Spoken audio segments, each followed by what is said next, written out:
Welcome back to Walk Through Open Doors. My name is James Henson. We have been going through looking at the traits of the best leaders that I've worked with, and we are talking about how to apply them to your own life because you are a leader in your life, whether you recognize it or not. Today, we're going to talk about the idea of disciplined execution and having a healthy sense of urgency in doing the things that you want to do.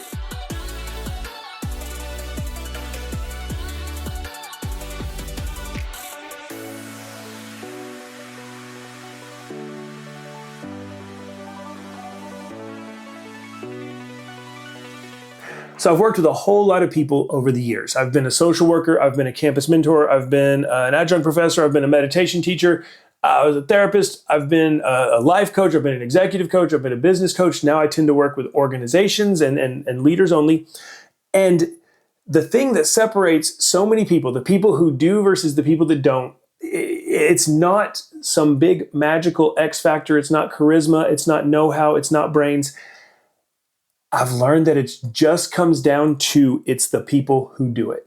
It's the people who get an idea, have a cool idea hit them, and they don't let it die in their head. They start taking steps to make it happen. They make a plan, and they have a disciplined execution for bringing their idea out into the world.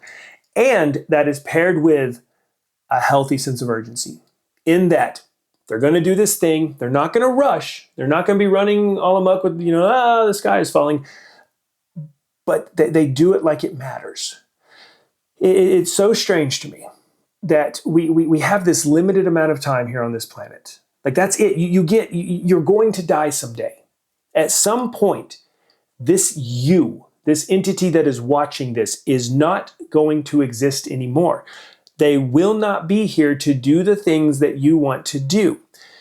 And we all kind of know this. I think we maybe try to dodge it, we try to avoid it, but it's true. And yet, these things we want to do, these dreams we have, we think that we'll start acting on them tomorrow or next week. And then when we do, if we do ever start acting on them, we just kind of like slap around at it. We're like, yeah, I'll do this and I'll try this and I hope this works. The people who accomplish their dreams, the people who do the things they want to do, they have a plan. They are disciplined in how they approach it. They don't just do it when they feel like it. They don't just do it when they feel motivated or passionate. They do it all the time. They show up when it's hard. They show up when they're sick. They show up when they've got a headwind instead of a tailwind. And they show up like it matters. This thing of like us living our lives like they don't matter is, I want to say it's insane to me. I want to say I don't get it, but I do get it. Young James he didn't just live like it didn't matter. He lived like he wanted to die because he did. He didn't give a shit. He was hopeless. He was hopeless. He had been ready for this to be over for years and years already. Now, he was only ready for this stuff to be over. He was only ready to be done with it because of the decisions he made. The decisions he made had led him into a life that sucked. So of course he wanted it to be over, but I say that because I want you to understand I do understand this not feeling like it all matters. But if you are a healthy person, if you are a person who is reasonably living the life they want, it's insane to put off the things you want to do. It's insane to not take that cool idea you have and attack it like it matters. To lay out a plan, to come up with steps on how you want to do it. This is why I talk about goals so much. This is why I have discipline I have execution and accountability groups. I have one for therapists that's about to launch. I'm launching one for entrepreneurs. I have one for real estate agents. And all these groups do is we take the goals, we take this is what I want, and we reverse engineer them into steps to help them get there. I do that with just individuals all the time. This person says, I want to create this. Cool. That is way out of your reach. And we break it down. Okay, what do we need to do in the next 5 years? And we break that down yearly, quarterly, weekly, and all the way down to what do you need to do every single day in order to get to this place that you want to go? The people who do that, the people who know how to do that for themselves, are the people who do the big things. Those are the people who lead other people. They're the people who lead their own lives effectively. You've got to understand that you don't have to be leading people for this to matter. You can maybe just be leading your own life. Maybe there's nobody, maybe you are an island and nobody else depends on you. I still know you have shit you want to do. I still know that. And the thing is that if you look at your life, you will see that you have disciplined execution, you have a healthy sense of urgency, but there's a good chance it's toward things that don't matter. So both of my kids like to play Minecraft, and they're both young enough that it's fine. I'm not expecting them to have like super disciplined execution and urgency right now, but I still see it in them. I didn't know you could do this, but they will play where May is on the TV and Max is on his iPad and they share a world. And they will build, the other night they were building this underwater base. And they were planning it out, and they had it mapped out. May has a whiteboard, like it's an old whiteboard that we use. She likes to use her whiteboard to map out what she's going to create on Minecraft. That is disciplined execution right there. And if you want to see maybe not the healthiest sense of urgency, but a sense of urgency, you should watch them when I tell them, hey, we're putting the electronics up in 10 minutes and y'all are going to ride your bikes or you're going to read or we're going to do something that is in the real world. All of a sudden, they are building even faster. They have a healthy sense of urgency. We all have this on the things that matter. If you are a leader, if you own a company, if you are the kind of people I tend to work with, then you get what I'm saying. And if you're a leader who doesn't have that, then you are probably wondering why your company has not done as well as it could. You're wondering why this awesome idea you have has not come to fruition in the way that you know it could. And it's because you haven't enacted it in the way that you should. You haven't done it in a disciplined, orderly way. You haven't executed it. And you probably haven't done it with a sense of urgency, or else you'd be really concerned about why it's not happening right now. And that applies to you if you're just a leader of your life. If you are a person just living there, if maybe you're going to college, maybe you want to start a business, maybe you work somewhere, and the projects that you have lie outside of that. Cool. You can bring in a sense of like disciplined execution into everything you do. You can do that in how you keep your house clean. You can do that in how you take care of your yard. You can do that in how you approach your job. It sucks to go to a job that you hate and to phone it in. It sucks to phone it in. But when you go to your job with a sense of discipline, you actually find that it starts to mean something to you. When you accomplish the things that you need to accomplish at your job with a sense of urgency, you will find that you enjoy them more because it feels like they mean something. This is the key difference in doing the things that you want to do versus just saying you're going to. I almost never talk to anybody who doesn't have something they want to do. That doesn't have some kind of plan. But it is rare that I talk to somebody who actually has like a plan to get it done. It's rare when I talk to the person who is actually taking the steps to do it. It's rare that I meet the person who has a sense of urgency in that. But when I meet those people, they are always doing cool shit. And I know that I talk about leaders in business a lot. That's what I do for work these days. I do have a lot of clients who are not in business, who are doing other cool projects, you know? Like this can apply to anything that you want to do. Anything worth doing is worth doing well. And so you can explore your passions. You can explore this sense of purpose that we all have. We all know that we're here to do something. And when you learn to apply like a disciplined execution to that, when you learn to approach it with a sense of urgency so that it feels like it matters, it kind of like floods your life with meaning and makes everything so much easier. So once again, as I say every week, we're going to dive into this deeper in the walkthrough, the newsletter that goes out next Tuesday. You can sign up for it for free tomorrow.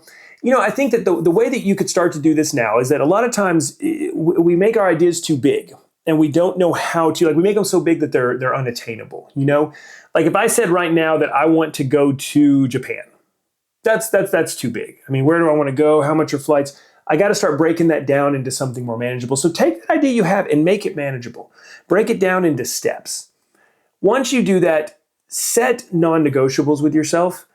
Decide this is what I'm going to do every day or every week. These are the steps I'm going to take to do this thing that I want to do.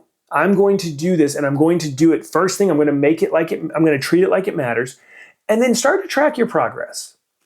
And just start to notice the things that you do that are taking you toward that goal. And what you'll find is that not only do you overcome the inertia, but it starts to build on itself. And it starts to kind of like take on a life of its own. And before long, you're just doing this thing. And you're doing it in a way that it's going to actually happen. And it's almost easy. And it's actually, I'll take that back. It's not almost easy. It is easy. I work all the time. I usually wake up before my alarm goes off because I'm excited to work on what I'm working on. But I enjoy it. I don't feel this need to like take time off. I have not gone to the mountains. How long has it been? Apart from going up there to see my family, I have not gone to the mountains just to get away. I used to do that like every month or two. I felt like I had to get away from everything. I had to go do that. I don't feel like that now because of the way that I have structured my life and I've planned things out and I have these things I want to do. It doesn't feel like a chore. It doesn't feel like a chore. And the sense of urgency keeps me on it. And it gives me something to do each day. And that is, I guess, I don't know, this idea of leisure and just like, I need time to just relax and do nothing. That's really, really overrated. That is something that we really overestimate the value of. Of course, we need to take time to ourselves and we need to take time to recover and recuperate and rest. But that's not the focus of our life. And somehow for a lot of people, it's become the focus. If you want to feel like your life matters, come up with that idea. Break it down into bite-sized chunks that you can address, and then go after it. Go after, like in Zen Buddhism, they say you should meditate like your head is on fire. You should be pursuing enlightenment. You should be pursuing this growth and becoming the next thing like your head was on fire. Yeah, pursue this thing you want to do like your head's on fire. Have a plan for it though. Don't just run around chaotically like your head's actually on fire. But when you have a plan and you execute that plan on a regular basis, everything just falls into place for you. As I said a minute ago, we're going to dive into this on the newsletter. What we've talked about today, we'll give you the steps to start, but in the newsletter, we take it and we make it, we talk about what your life looks like without it. We talk about what your life is going to look like once you do it. And we have very actionable steps to get there along with journal prompts to help bring it in. So it's free, it's useful. You can sign up below. So we're coming toward the end of this leadership traits and how to, these traits of leaders that you can bring into your own life and that will make your life better. We're coming to the two that I think are maybe the most important. We are going to talk about self-awareness. There's nothing more dangerous than people who don't have self-awareness, except for people who don't have it and think they do. And then we're going to talk about what I think is probably the most important thing we could be talking about at this time in history, and that's the idea of resilience, about being tough enough to rebound from the things that knock you down instead of trying to live a life where you never get knocked down. Once we talk about resilience, actually what we're going to, maybe for the rest of the year, what we're going to talk about are the things that we can do to cultivate resilience and how to make ourselves more resilient people in our everyday lives. So I'm really excited about that. This is, I don't want to tell you too much yet because we're still working it out, but all of this is moving toward a larger project I have where we're creating a library of resources with courses and with guides and just a bunch of cool shit in it. Because one thing that hit me was that like a lot of the work I do now I get to work less with just individual people. I work more with organizations and things like that. And there are still people who want to do cool things who maybe I'm not a good fit for anymore. I want to create resources that everybody can use. And so this library is our way of addressing that. And so I'm really excited about it. But as we build to that, we're going to keep talking about what we're talking about with these leadership traits and the things like that. And so I just want you to be asking yourself just continually, like, where am I not owning the leadership in my life? Where am I letting my life just go by? I'm not really paying attention to it. I'm acting like it doesn't matter. Recognize those areas and do something about them as quickly as you can. You are leading, at the bare minimum, you are leading yourself. There's a good chance you're leading a marriage, you're leading a family, you got kids, you got people who depend on you. Taking ownership of that and being serious about being a leader is everything. And what we're going to talk about the next 2 weeks are key components of that. So I'm enjoying this series. I'm enjoying hearing back from people and I appreciate it. And I'm going to look forward to talking to you about self-awareness in 2 weeks. In the meantime, go sign up for the walkthrough. Bring all of this stuff into your life in a real way. There's a link down below. I look forward to talking to you in 2 weeks.